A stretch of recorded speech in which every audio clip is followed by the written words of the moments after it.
Mana shu gaplarni gapirayotgan opani gapiga yaxshilab e'tibor beringlar. Marhamat, videoni ko'ringlar. 100% to'g'ri gapni gapirgan. Sigaretni men ham chaksam maylimi deydi-ku. Hamma odam aybni o'zidan ko'rish kerak, nafs tiyish kerak. Videoni ko'proq like bosib, hamma fikrni kommentariyada yozib qoldiring. Gap odamni o'lib ketsin va javobgar bo'lmang. Sigaret chekkanlarimiz hammasini rasmini qo'yib qo'yaman.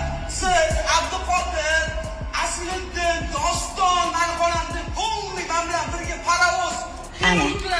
Parovoz bu chakib yotganmiz adavas o'z og'zingiz bilan. Bitta dramani tugatdik, ikkinchi drama Gogo Shapani operatsiyalar haqidagi shovqin-suronni hamma eshitdi, bildi. Lekin men qorin kesishga har doim qarshi bo'lganman. Chunki tana vazn katta qabul qila olmaydi. Buni fan isbotlab qo'ygan. Halima opa o'rnak bo'lmadilarmi? Infeksiya tushibdi. Xo'p, sigaret chakibsizlar, boshqa qilibsizlar, reklamalar olib yurdinglar operatsiya paytida Abbos xo'jalar bilan.